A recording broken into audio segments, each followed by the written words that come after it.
नेपाल में पशुपतिनाथ का अद्भुत पंचमुखी ज्योतिर्लिंग की कथा। द्वादश ज्योतिर्लिंग के महान प्रतीक श्री पशुपतिनाथ नेपाल में नागमती के किनारे स्थित कांतिपुर में पशुपतिनाथ विराजमान है। पशुपतिनाथ का मंदिर धर्म, कला, संस्कृति की दृष्टि से अद्वितीय है। काशी के कनकन जैसे शिव माने जाते हैं, वैसे ही नेपाल में पग पग पर मंदिर है, जहाँ कला बिखरी पड़ी है। इस कला के पीछे धर्म और संस्कृति की जीवंतता छिपी हुई है। नेपाल का सुरमे नगर काठमांडू अपने प्राकृतिक सौंदर्य के लिए विश्व प्रसिद्ध है। यहाँ का मौसम प्रकृति को हर माह हरा भरा रखने के लिए अनुकूल है। चारों तरफ बागमती, इंदुमती और विष्णुमती अनेक कलकल करती नदियाँ, जो कभी वर्षा के पानी से उछलती चलती है, तो कभी पहाड़ों से निकलने वाले बारहमासी जल स्रोतों का निर्मल जल लेकर मंद मंद मुस्कुराती, बल खाती चलती है। वे देखने में अत्यंत मोहक और लुभावनी लगती है। प्रायः हर मौसम में यहाँ फूलों की बहार रहती है, जो देखने में अत्यंत मोहक है। इस अनुपम प्राकृतिक छटा और भगवान पशुपति के दर्शनार्थ हजारों पर्यटक विश्व के कोने कोने से यहाँ के सौंदर्य की अमिट छाप लेकर लौटते हैं और कुछ दिन यहाँ रुकने पर एक अलौकिक शांति अनुभव करते हैं। जो नर नारी यहाँ तपस्या, जप, भगवान आशुतोष की श्रद्धा भक्ति पूर्वक पूजा अर्चना करते हैं, उनकी सभी कामनाएं पूरी होती है। पशुपति के देदीप्यमान चतुर्मुखी लिंग को कुछ विद्वान ज्योतिर्लिंग मानते हैं और कुछ विद्वान इसे ज्योतिर्लिंग नहीं मानते। सर्वस्वीकृत शिव पुराण के अनुसार तो ज्योतिर्लिंग 12 ही है, परंतु शिव पुराण के 351वें श्लोक में श्री पशुपति लिंग का उल्लेख ज्योतिर्लिंग के समान ही किया गया है। भगवान आशुतोष ऐसी सुंदर तपोभूमि के प्रति आकर्षित होकर एक बार कैलाश छोड़कर यहीं आकर रम गए। इस क्षेत्र में यह 3 सींग वाले मृग बनकर विचरण करने लगे। इस क्षेत्र को पशुपति क्षेत्र या मृगस्थली कहते हैं। शिव को इस प्रकार अनुपस्थित देखकर ब्रह्मा, विष्णु को चिंता हुई और दोनों देवता शिव की खोज में निकले। इस सुंदर क्षेत्र में उन्होंने एक देदीप्यमान मोहक 3 सींग वाले मृग को चरते देखा। उन्हें मृग रूप में शिव होने की आशंका हुई। ब्रह्मा ने योग विद्या से तुरंत पहचान लिया कि यह मृग नहीं बल्कि शिव ही है।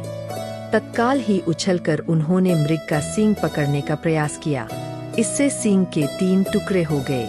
उसी सींग का एक टुकड़ा इस पवित्र क्षेत्र में गिरा और यहाँ पर महारुद्र उत्पन्न हुए, जो श्री पशुपतिनाथ के नाम से प्रसिद्ध हुए।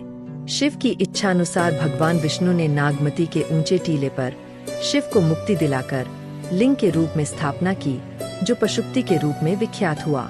नेपाल महात्म्य में तथा सुनी जाने वाली जनश्रुति के अनुसार नित्यानंद नाम के किसी ब्राह्मण की गाय नित्य एक ऊंचे टीले पर जाकर स्वयं दूध बहा देती थी। नित्यानंद को भगवान ने स्वप्न में दर्शन दिया। तब उस स्थान की खुदाई की गई और यह भव्य लिंग प्राप्त हुआ। भगवान पशुपति नेपाल के शासकों और जनता जनार्दन के परम आराध्य देवता है। इस शिवलिंग की ऊंचाई लगभग 1 मीटर है। यह काले रंग का पत्थर है, जो अवश्य ही कुछ विशेष धातुओं से युक्त है। इसकी चमक, आभा और शोभा अद्वितीय है। नेपाल वासियों का ऐसा विश्वास है कि इस लिंग में पारस पत्थर का गुण विद्यमान है, जिससे लोहे को स्पर्श करने से वह सोना बन जाता है। जो भी हो, इस भव्य पंचमुखी लिंग में चमत्कार अवश्य है, जो समस्त नेपाल के जनता जनार्दन एवं भारतवासियों को बरबस ही अपनी ओर आकर्षित करता है। नेपाल वासी अपने हर शुभ कार्य के प्रारंभ में भगवान पशुपति का आशीर्वाद प्राप्त करना अनिवार्य मानते हैं। कुछ लोगों का विश्वास है कि यह मंदिर पहली शताब्दी का है। इतिहासकार इसे 3री शताब्दी का बताते हैं। मंदिर अति प्राचीन है। समय समय पर इसमें मरम्मत होती रहती है एवं इसका रखरखाव होता रहा है। नेपाल शासकों के अधिष्ठाता देव होने के कारण शासन की ओर से इसकी पूरी देखभाल सदैव होती रही है। इस मंदिर में केवल हिंदू ही प्रवेश कर सकते हैं। मुख्य द्वार पर नेपाल सरकार का संगीनधारी पहरेदार हर समय रहता है। चमड़े की वस्तुएं मंदिर में ले जाना वर्जित है। अंदर फोटो लेना भी मना है। मंदिर की शोभा मंदिर के पूर्व भाग से बागमती के पूर्वी तट से भी देखी जा सकती है। विदेशी पर्यटकों के लिए यह मंदिर आकर्षण का केंद्र माना जाता है। हर मौसम में प्रायः हजारों विदेशी पर्यटक बागमती के पूर्वी तट से फोटो लेते देखे जाते हैं। बागमती के पवित्र जल से भगवान पशुपति का अभिषेक किया जाता है। बागमती के दाहिनी तट पर ही भगवान पशुपति ज्योतिर्लिंग के गर्भगृह के सामने ही मरणोपरांत हिंदुओं के शव को अग्नि में प्रज्वलित किया जाता है। नेपाल वासी मरने से पूर्व अपने परिजनों को अंतिम सांस से कुछ समय पहले यहाँ ले आते हैं, जिससे पवित्र नदी के स्नान और गोदान के बाद ही मृत्यु प्राप्त हो, ताकि मोक्ष प्राप्त हो सके। मृत व्यक्ति के पैर बागमती में लटका देते हैं। कभी कभी कोई मृतक इस प्रक्रिया से पुनर्जीवित भी हो जाता है, जैसा कि लोगों में विश्वास है। आमतौर पर ब्राह्मण ही शव को स्नान कराते हैं और मस्तक पर पशुपति का चंदन लगाते हैं। तत्पश्चात कफन में लपेटकर दाह कर्म संपादित कराते हैं। भारत नेपाल के बीच सांस्कृतिक आदान प्रदान की परंपरा, जो आदिकाल से थी, वह आज भी विराजमान है।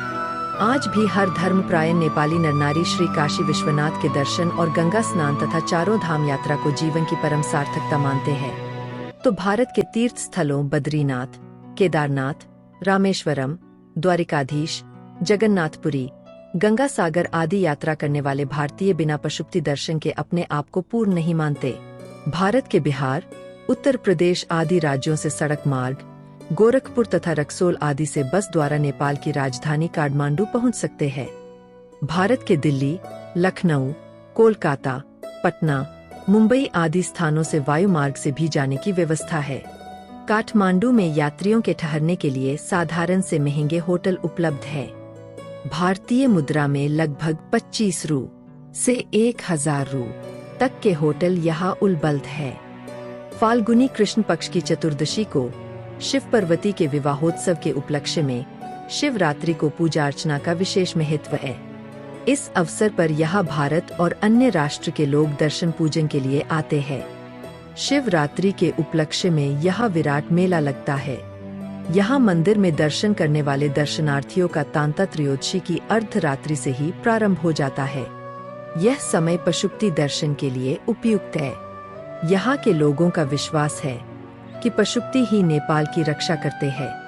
पशुपति नाथ के दर्शन से आरोग्य, सुख, समृद्धि, शांति, संतोष प्राप्त होते हैं तथा मनुष्य का अगला जन्म पशु योनि में नहीं होता, ऐसा लोगों का विश्वास है।